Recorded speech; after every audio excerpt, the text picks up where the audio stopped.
नरेंद्र जी नमस्ते। नमस्ते प्रधानमंत्री जी।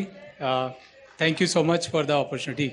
आप बैठिए, नरेंद्र जी बैठिए, बैठ करके ही बात कीजिए। हाँ, बताइए, पहले अपने विषय में बताइए, थोड़ा देशवासी जानना चाहेंगे। जी प्रधानमंत्री जी। सो मेरा नाम नरेंद्र सेन है। मैं इंदौर से हूँ। इंदौर से एक गांव से हूँ जो इंदौर में 97 में हम मूव हुए थे। और फिर मेरी रुचि सर साइबर कैफ़े पे काम करते करते कोडिंग सीख गया मैं, और मैंने इंटरनेट कंपनी बनाई। और हम अभी देश का क्लाउड, न्यू क्लाउड बनाया है हमने, जो देश में स्टार्टअप, एमएसएमई और लार्ज एंटरप्राइज को एम्पावर करेगा। हमारे देश का जो क्लाउड या डिजिटल इकोनॉमी में कंट्रीब्यूशन है वो बहुत कम है, और फॉरेन क्लाउड ज़्यादा प्रचलित है। तो इसी को सोच के हमने बनाया कि हमारे देश के डेवलपर्स ने क्लाउड दूसरों के लिए बनाया, पूरी दुनिया को डिजिटलाइज किया। हमारे देश को डिजिटलाइज करने की ज़रूरत, हमारे देश का क्लाउड बनाने की ज़रूरत है, और इससे हमारी इंटरनेट कंपनीज़ को हम ग्लोबल ले जाएंगे। और इससे जो इकोनॉमी बेनिफिट होगा वो ज़्यादा काफ़ी हाई रहेगा। इसलिए हमने न्यू क्लाउड की शुरुआत करी, और आज हम काफ़ी सक्सेसफुली इसको चला रहे हैं और इसको आगे बढ़ा रहे हैं। काफ़ी लोग हमसे जुड़ गए हैं, कस्टमर्स हमारे जुड़ गए हैं, एमएसएमईज़ को हम डिजिटलाइज कर रहे हैं माननीय प्रधानमंत्री जी। तो ये हमारी जर्नी है। नहीं, नरेंद्र जी से नरेंद्र जानना चाहता है कि आपकी बचपन में कहाँ से कहाँ यात्रा चली, आप कैसे इस दुनिया में आ गए, थोड़ा बताएंगे। जी प्रधानमंत्री जी, बचपन में जब मैं गांव में था तो गुजरात में आपका नरेंद्र मोदी सीएम है, तो कुछ दोस्त बोलते थे कि नरेंद्र मोदी आ गया, नरेंद्र मोदी आ गया, इस टाइप से। और मैं आपके नाम का काफ़ी एडवांटेज भी लिया, मैंने बचपन में भी लिया और अभी भी लिया। कहीं पे भी जाए तो जैसे ही बोलता है नाम सर आपका, फिर मैं बोलता हूँ नरेंद्र मोदी, तो वो मुझे एक बार देखते हैं और फिर हंसते हुए बोलते हैं कि अच्छा क्यों में रहते हैं। तो बट स्कूल में सर पढ़ाई करी मैंने 8 तक, फिर इंदौर आ गए, इंदौर में पढ़ाई करी 12वीं तक। उसके बाद ड्रॉप आउट ले लिया और पूरा टेक्नोलॉजी में कर लिया, टेक्नोलॉजी में काम किया। मैं फर्स्ट जनरेशन एंटरप्रेन्योर हूँ। मेरे पिताजी कंस्ट्रक्शन कंपनी में नौकरी करते थे, और क्योंकि गांव से आप आए हो तो आप सबको काम करना पड़ता था, तो मैं भी काम करता था। और मैंने वहीं पे मेरा कंप्यूटर में काफ़ी इंटरेस्ट, मेरा एजुकेशन कॉमर्स में था, बट टेक्नोलॉजी में मेरा बहुत मन और रुचि, जैसे आपकी रुचि है।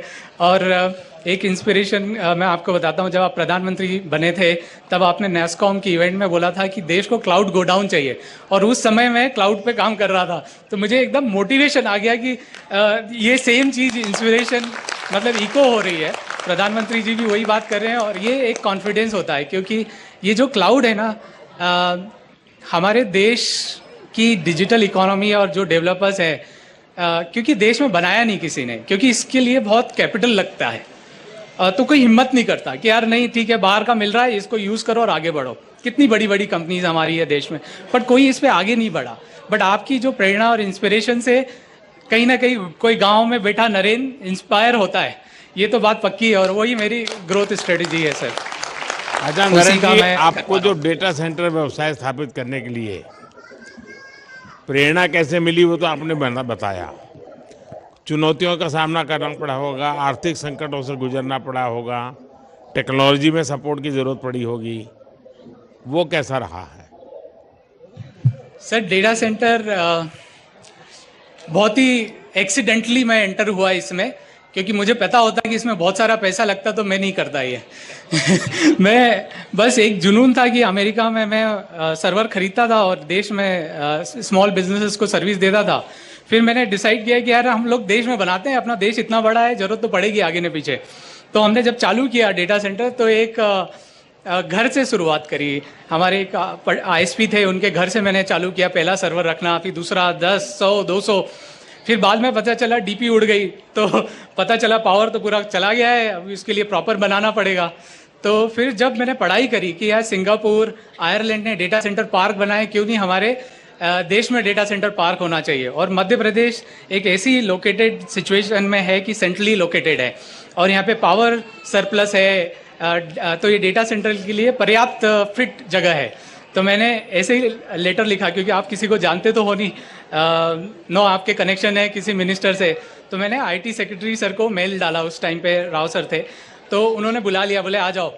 तो मैंने प्रेजेंटेशन दिया कि सर मेरे पास पैसे नहीं है, पर ये बनाना और ये प्रॉब्लम है, ये देश की भी प्रॉब्लम है और ये मेरी भी प्रॉब्लम है, ये सॉल्व हो जाएगी। तो उन्होंने वैलिडेट किया और कंट्री का पहला डेटा सेंटर पार्क बना। और उस दिन रियलाइज़ हुआ कि बिना पैसे के भी काम हो सकता है। ज़रूरी नहीं है आपके स्टार्टअप में पैसा ज़रूरी है, आप बस सही मन से लग जाओ। तो ऐसे मेरी चुनौतियों का सॉल्यूशन भी यहीं मिलता गया और मैं आगे बढ़ता गया और बहुत सपोर्ट मिला मुझे सरकार से, राज्य सरकार से, सेंट्रल गवर्नमेंट से, और उस सपोर्ट के दम पे हमने हमारी जर्नी सर आगे बढ़ा दी। चलिए नरेंद्र जी, मुझे आपको बात कर करके अच्छा लगा। आपने काफ़ी योजनाएं बनाई हैं और एक प्रकार से आपने टेक्नोलॉजी के माध्यम से भारत में किस प्रकार से प्रगति हो सकती है और स्टार्टअप की दुनिया में आजकल जो हमारे नौजवान रुचि ले रहे हैं, और मैंने देखा है हर कोई साहस भी करता है और सफल भी होता है। आप भी उसी में एक उदाहरण हैं। और समाज में अति पिछड़े वर्ग में से पैदा होकर के, गांव में पैदा होकर के थोड़ा सा अगर सहारा मिल जाए तो कैसा बदलाव आता है, वो आपने करके दिखाया है। मेरी तरफ से बहुत बहुत बधाई। धन्यवाद सर, थैंक यू।